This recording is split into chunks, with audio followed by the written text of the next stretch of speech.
जय हिंद दोस्तों, मैं राजकुमार स्वागत करता हूँ आपके अपने यूट्यूब चैनल रोजगार सारथी में।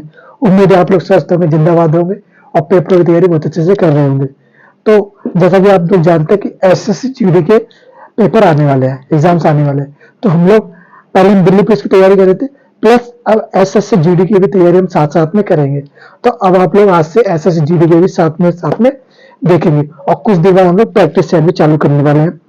हम बोल सकते हैं कि अगले हफ्ते से हम लोग प्रैक्टिस सेट चालू कर देंगे आज जीके के। ओके, तो इससे पहले हम लोग अपने जो टॉपिक पढ़ रहे हैं हिस्ट्री में, दो टॉपिक हम लोग चालू करते हैं। दो टॉपिक क्या था? एक मेजर हम लोग पढ़ रहे थे गुप्त साम्राज्य, गुप्त वंश पढ़ रहे थे हम लोग, है ना। तो गुप्त वंश में हम लोग बहुत से शासक पढ़ रहे थे, जैसे प्रथम चंद्रगुप्त प्रथम तक हम लोग आ चुके थे। अब हम चंद्रगुप्त प्रथम के बाद वाले शासक के बारे में जानेंगे। वो कौन था? वो समुद्रगुप्त। समुद्रगुप्त का शासनकाल कब से कब तक रहा है? समुद्रगुप्त का शासनकाल रहा है 335 एडी से लेकर 380 एडी तक। ओके, और समुद्रगुप्त की क्या क्या उपलब्धियां रही है, क्या क्या चीजें रही है, उसके बारे में जानते हैं। तो आइए चलते हैं, विस्तार से जानते हैं समुद्रगुप्त के बारे में। चलिए शुरू करते हैं। क्या है? इतिहास। ओके, तो समुद्रगुप्त के बारे में हम लोग जानते हैं। क्या क्या नाम? समुद्रगुप्त। ओके, इसका शासनकाल कब से कब तक रहा है? समुद्रगुप्त का शासनकाल 335 बीसी से लेकर 380 एडी तक रहा है। 335 एडी से लेकर 380 एडी तक रहा है। ओके, इसका क्या क्या उपलब्धि रही है? इसको क्या कहा जाता है? उपाधि है, इसकी उपाधि है भारत का नेपोलियन। भारत का नेपोलियन, इसे किसने कहा? भारत का नेपोलियन कहा जाता, पर इसे पहली बार भारत का नेपोलियन किसने कहा? तो पहली बार भारत का नेपोलियन, इसको नाम देने वाले व्यक्ति कौन थे? वो था विस्ट स्मिथ। कौन सा? Vincent Smith. कौन? Vincent Smith. विसेंट स्मिथ की एक बुक भी है जिसका नाम है, क्या है? जिसका नाम है अर्ली हिस्ट्री ऑफ इंडिया। क्या नाम है? विसेंट स्मिथ की एक बुक है जिसका नाम क्या है? Early history of India. इनकी इस बुक का नाम है। इस बुक को आप लोग जरूर से जरूर दिमाग में रखिए, क्योंकि ये बुक एग्जाम्स में आती है, पूछ ली जाती है। तो इसलिए कृपया करके इसको याद रखिए। ओके, नेपोलियन में और क्यों क्यों कहा जाता है इसको नेपोलियन क्यों कहा गया? तो इसकी एक कारण है। इसको क्या है ना कि इसने 9+12 राजाओं को हराया। कहाँ के वो राजा थे? 9 दक्षिण के और 12 उत्तर। ओके, 9 दक्षिण के 12 उत्तर के राजाओं को इसने हराया था। तो इसको लिए इसलिए इसका क्या उपाधि दी गई? इसे नेपोलियन की उपाधि दी गई है। ओके, और क्या इसके बारे में? और इसको कविराज भी कहा जाता है। किसको? समुद्रगुप्त को कविराज भी कहा जाता है। ओके, और इसकी क्या उपाधि है? इसको परम भागवत, इसको परम भागवत की उपाधि दी गई है। क्या उपाधि? परम भागवत की। ओके, और कौन सी उपाधि इसकी? परम क्रमांक, परम क्रमांक। और क्या उपाधि है? लिच्छवी देहित्र, लिच्छवी देहित्र, लिच्छवी देहित्र इसकी उपाधि है। और क्या? बघ्या परम क्रम, बघ्या परम क्रम इसकी उपाधि है। किसकी? समुद्रगुप्त की। और क्या इसकी चीजें? इसको संगीत प्रेमी भी कहा जाता है। समुद्रगुप्त है वो एक संगीत प्रेमी है। इसको संगीत प्रेमी का, इसको संगीत बहुत पसंद था। तो ये अपने आसपास जब ये फ्री रहता था, फ्री टाइम में संगीत सुनता था, बजाता भी था। तो ये संगीत प्रेमी था। ओके, और क्या था? सिक्कों पर बीड़ा बजाते हुए दिखाया गया। ये किसका बजाता था? कौन से यंत्र बजाता था? ये बीड़ा बजाता था। इसके जो सिक्के वहां पे जो मिले, हमें खोज करी गई है, तो जब इसके सिक्के मिले हैं तो उन सिक्कों में क्या पता चला है?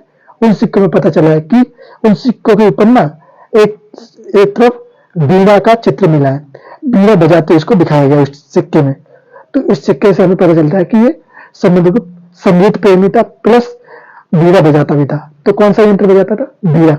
ये प्रश्न पेपर में आ सकता है कि समुद्रगुप्त कौन सा यंत्र बजाता था? तो वो लगाएगा बीड़ा। ओके, कौन सा यंत्र? बीड़ा। ओके, अब और क्या था? एक प्राग प्रशस्ति अभिलेख है, प्राग प्रशस्ति अभिलेख है, ये जारी हुआ था। ये जारी हुआ था तो इसे किसने लिखा था? अभिलेख को लिखने वाला कौन था? तो वो कौन था? वो था हरिसेन। हरिसेन कौन था? हरिसेन समुद्रगुप्त का दरबारी। ओके, हरिसेन कौन था? समुद्रगुप्त का दरबारी था। ओके, हरिसेन।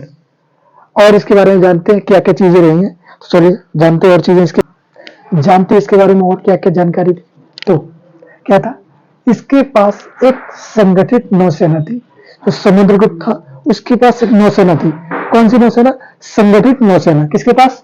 चंद्रगुप्त के पास, मतलब नेवी। एक संगठित नेवी थी इसके पास। ओके, और क्या था? इसके में एक एवं अभिलेख, एरर अभिलेख लिखा है, वो किसने लिखा है? वो लिखा है किसने? भानुगुप्त ने। किसने किसने जारी करवाया था? वो करवाया था भानुगुप्त ने। किसने एरर अभिलेख जो है वो किसने जारी करवाया?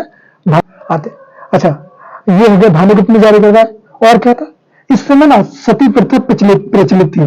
किसने एरर अभिलेख बताया गया कि इस समय सती प्रथा प्रचलित थी। कहां से हमें जानकारी मिलती है सती प्रथा के बारे में? एरर अभिलेख से। ओके, इस समय प्रचलित थी। और क्या इनकी भाषा कौन सी थी?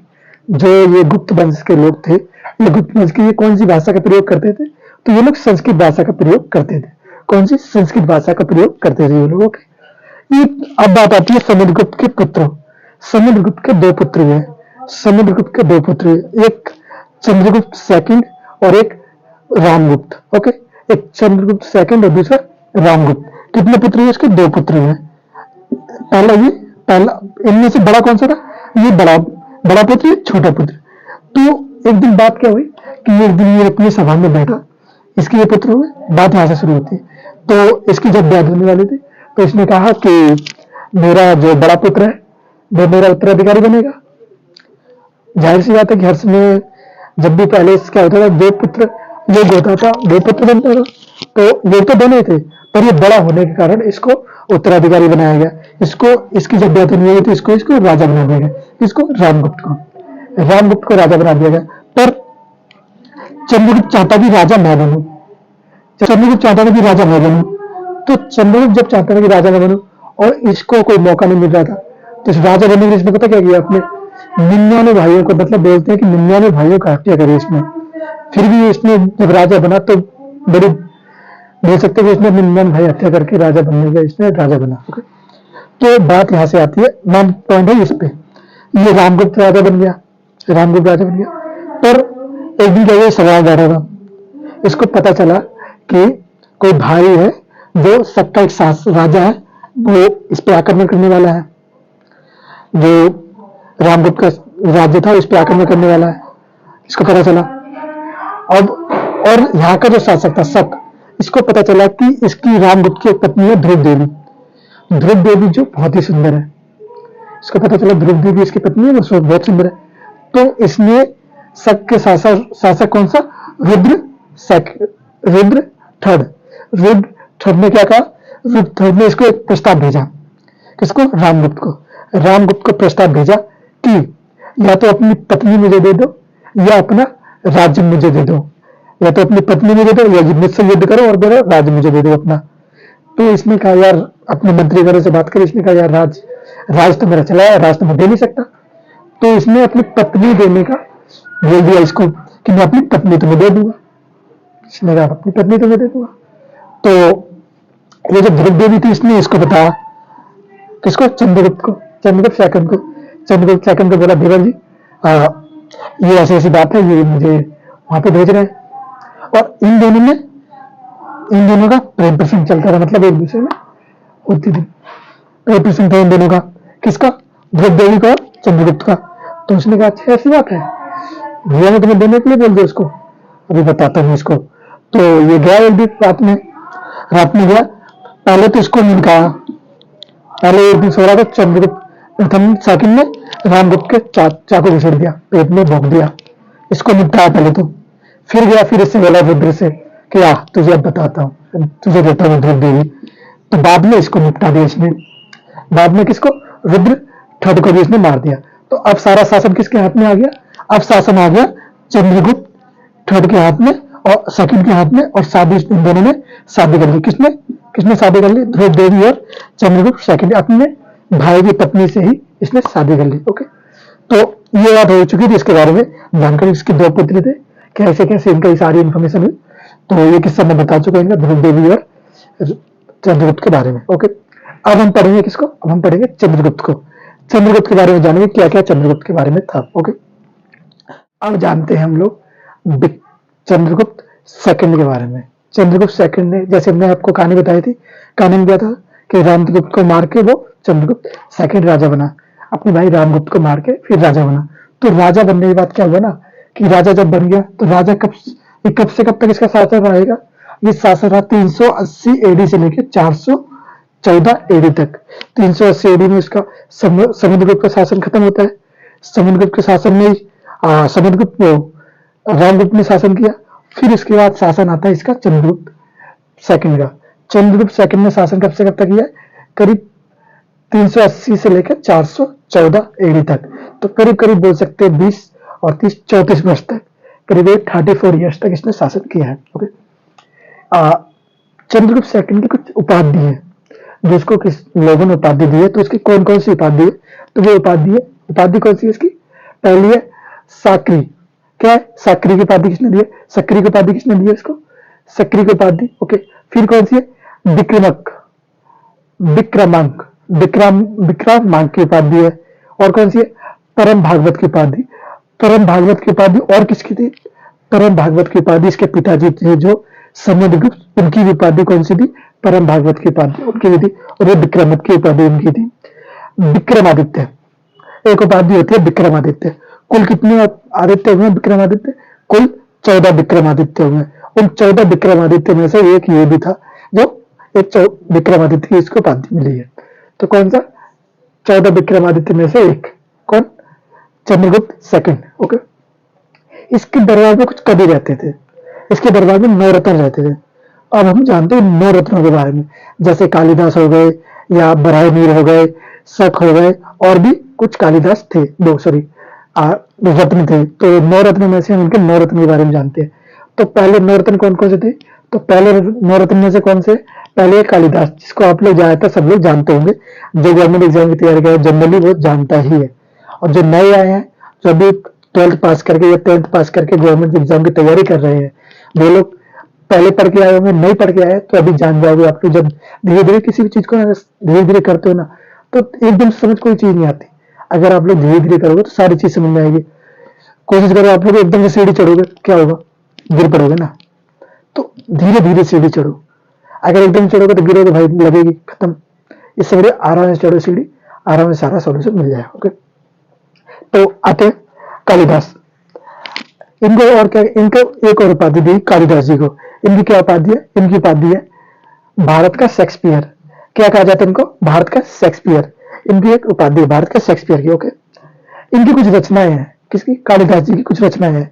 कौन कौन सी है?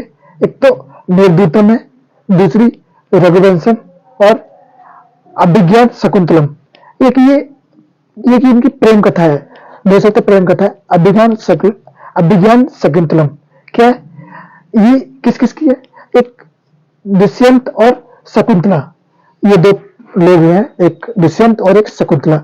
इन दोनों की प्रेम कथा है ये। ओके, किसकी? दुष्यंत और शकुंतला की प्रेम कथा है। ये ये जो अनुवाद किया था इन्होंने, किसने? कालिदास जी ने। पहला अनुवादित ग्रंथ है, इसको इन्होंने अनुवाद किया था। किसके समय का है ये? किसके समय का? ये चंद्रगुप्त सेकंड के समय का। ओके, और क्या चंद्रगुप्त के बारे में, कालिदास जी के बारे में?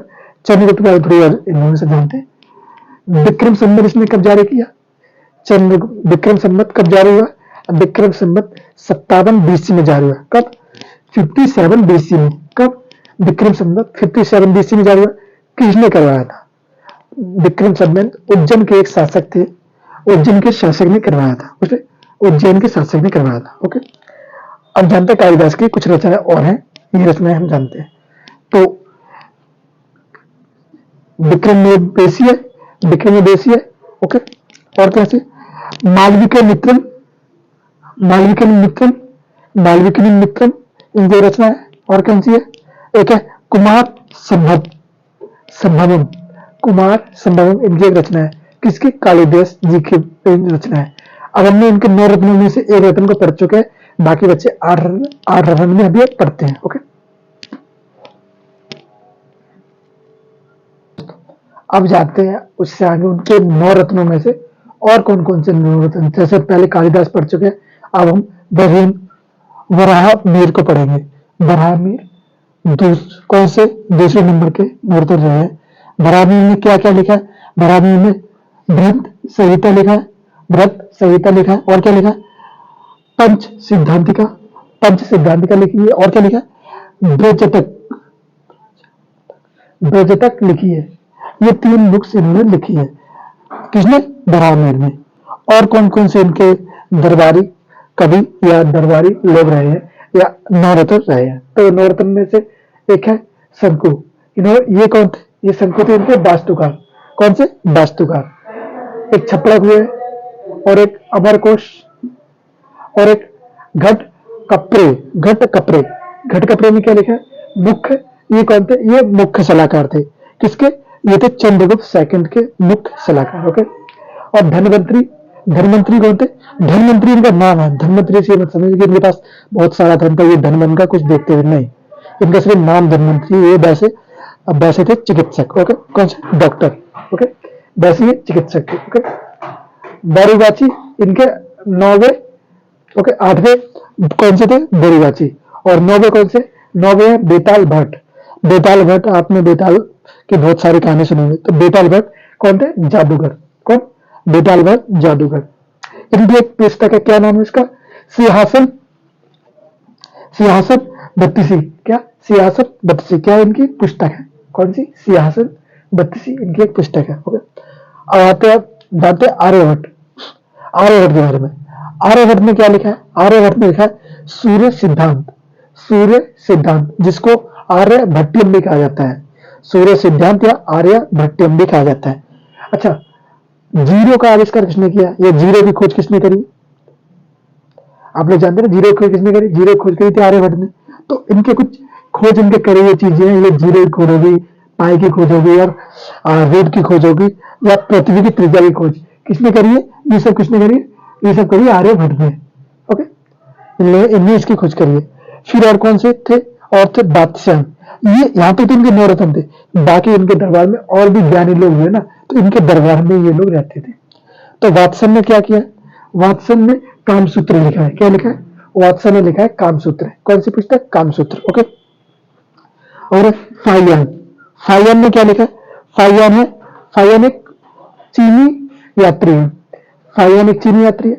फाइयान कब आया, फाइयान आया 399 ईस्वी से लेके 414 ईस्वी तक भारत में रहा। इसने भारत में शासन किया, मतलब शासन नहीं किया, भारत में रहा, भारत को जाना, भारत के बारे में बुक्स लिखी। तो इसकी बुक का नाम है, बुक का नाम क्या है, बुक का नाम है फाक्यो की। इसने एक बुक लिखी जिसका नाम है फाक्यो की। इसने भारतीयों को एक अलग ही नाम से बुलाया, इसने भारतीयों को एक अलग नाम से क्या बुलाया, इसने भारतीयों को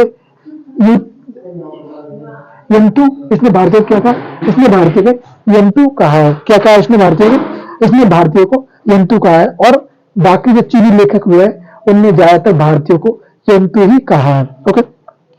चंद्रगुप्त प्रथम की, सॉरी चंद्रगुप्त सेकंड की, चंद्रगुप्त सेकंड की 2 राजधानियां थी। चंद्रगुप्त सेकंड की 2 राजधानी कौन कौन सी थी, एक तो थी पाटलिपुत्र, दूसरी थी उज्जैन। चंद्रगुप्त प्रथम 2 राजधानी बसाई, एक पाटलिपुत्र, दूसरी उज्जैन। आप लोगों को ये ज्यादातर चीजें याद रखनी ही रखनी है, क्योंकि आपके पेपरों में आने वाले हैं। ओके, क्लियर, याद रखना। ओके, तो ये जरूर याद रखना कि ये पेपर में बहुत ज्यादा पूछा जाता है कि चीनी यात्री फाइयान की बुक का नाम क्या है, या फाइयान भारत कब आया था, या इन्होंने किस नाम से लोगों को, भारतीय जो थे उनको किस नाम से बुलाया। तो किस नाम से बुलाया, ये तू। और कब आया था, 399 ईस्वी से लेकर आया था, कब तक आया है, 1414 ईस्वी तक, 414 ईस्वी तक रहा है। ओके, ये तो होगी इसके बारे में बात। और जानते हैं इसके बारे में, आइए अब जानते हैं और इनके बारे में, और क्या क्या चीजें रही चंद्रगुप्त के बारे में। तो जैसा कि आप जान रहे हैं कि चंद्रगुप्त, ये सीजी लिखने से कोई प्रॉब्लम तो नहीं है कि सीजी मैंने शॉर्ट में लिख दिया, वैसे बड़ा नाम होगा था, तो मैंने सीजी शॉर्ट में लिख, जिससे जगह भी थोड़ी बन जाए। कोई इश्यू तो नहीं है ना। चलिए, तो सीजी सेकंड, चंद्रगुप्त सेकंड ने अपनी पुत्री का विवाह, अपनी पुत्री का विवाह किसके साथ किया, अपनी पुत्री का विवाह बागटाग नरेश, बागटाग नरेश रुद्र सेकंड से किया। ये अपनी पुत्री का विवाह बागटाग नरेश रुद्र सेकंड से किया। किस लिए किया था, मेन कारण था, क्या था विवाह करने का, विवाह करने का कारण एक था कि इसकी मदद से ना ये रुद्र थर्ड को हराना चाहता, जो सबका शासक था। ओके, क्यों, क्योंकि उस समय जब ये, इसके मैंने आपको कहानी बताई थी कि इसके पिताजी के 2 पुत्र थे, एक तो ये और एक इसका भाई रामगुप्त। जब इसके भाई की बीवी को उसने बोला था कि मुझे दे दो, तो उस समय तो ये वो हार गया था, फिर इसने कब्जा लिया था। तो उसको हराने के लिए दोबारा से इसने इसका सहारा लिया कि इसको मैं हराऊंगा तो इसके सहारे से हराऊंगा। तो इसके किसका सहारा लिया, किसकी मदद ली इसने, किसकी मदद ली, रुद्र सेकंड की मदद ली किसको हराने के लिए? रुद्र थर्ड को हराने के लिए। ये कहाँ का शासक था? ये शक का शासक था। कहाँ का? शक का शासक था। ओके, कौन? रुद्र थर्ड, इसकी मदद से इसको हराने के लिए। ओके, चंद्रगुप्त सेकंड ने कदम साम्राज्य के चंद्रगुप्त सेकंड ने कदम साम्राज्य के शासक काकुत्स्य बर्मन, कौन से? किसके? कदम साम्राज्य के शासक काकुत्स्य बर्मन की बेटी, उनकी एक बेटी थी काकुत्स्य बर्मन की बेटी से अपने पुत्र का विवाह कर दिया। किसने? चंद्रगुप्त सेकंड ने। चंद्रगुप्त सेकंड ने अपने पुत्र का विवाह कर दिया किसके साथ? कदम वंश के राजा की पुत्री के साथ। ओके, एक अभिलेख है महरौली लोह स्तंभ अभिलेख चंद्रगुप्त सेकंड ने लिखवाया था। एक अभिलेख है उसका नाम है महरौली लोह स्तंभ। इसको किसने लिखवाया? इसको लिखवाया चंद्रगुप्त सेकंड ने। किसने? सीजी सेकंड ने। ओके, इसमें क्या है? इसमें चंद्रगुप्त के बारे में जानकारी है। ओके, और एक सांची के स्तंभ लेख से ग्राम दान के बारे में पता चलता है।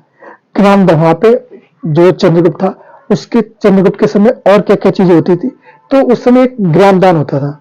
ग्राम दान की जानकारी हमें कहां से मिलती है? तो ग्राम दान की जानकारी हमें किसके? सांची के स्तंभ लेख से मिलती है। सांची का जो स्तूप है उससे मिलती है, स्तंभ लेख से मिलती है। स्तंभ लेख क्या होता है मैंने बताया था आपको। अगर आप लोग स्तंभ लेख के बारे में नहीं पता तो पिछली वीडियो में आप लोग जाकर वहां से देख लीजिए कि स्तंभ लेख क्या होता है। ओके, और मैंने आपको बता रखा है। ओके, तो आता और क्या है? चंद्रगुप्त सेकंड के बारे में जानकारी। चंद्रगुप्त सेकंड, उसके बारे में जानकारी कहाँ मिलती है कि चंद्रगुप्त ये था, चंद्रगुप्त ऐसा था, उसकी उपाधि क्या क्या थी? तो ज्यादातर जो जानकारी चंद्रगुप्त सेकंड के बारे में हमें कहां से मिल जाती है? वो एक स्रोत है। किस स्रोत से? एक नाटक है। नाटक है क्या? देवी चंद्रगुप्तम। ये नाटक है देवी चंद्रगुप्तम। इसकी बुक आपको ऑनलाइन में मिल जाएगी, ऑफलाइन में मिल जाएगी। कहीं से जाके अगर आपको जानना है इसके बारे में तो वहां से जान सकते हो आप लोग। तो कौन से? देवी चंद्रगुप्तम। इसके लेखक कौन है? इसके लेखक है विशाखा दत्त। किसने लिखा इसको? इसको लिखा है विशाखा दत्त ने। ओके, तो देवी चंद्रगुप्तम से हमें इसके बारे में, किसके बारे में? चंद्रगुप्त सेकंड के बारे में जानकारी मिलती है। ये तो थी बात चंद्रगुप्त के बारे में। यहाँ तक चंद्रगुप्त का टॉपिक खत्म होता है। अब हम आगे जानेंगे चंद्रगुप्त के पुत्र के बारे में, उसके बारे में फिर हम आगे इसका प्रोसेस खत्म करते हैं। ओके, तो अगर वीडियो आपको अच्छी लगी तो लाइक कीजिए, शेयर कीजिए, सब्सक्राइब कीजिए, अपने दोस्तों के पास ज्यादा से ज्यादा शेयर कीजिए। ओके, जय हिंद, जय भारत।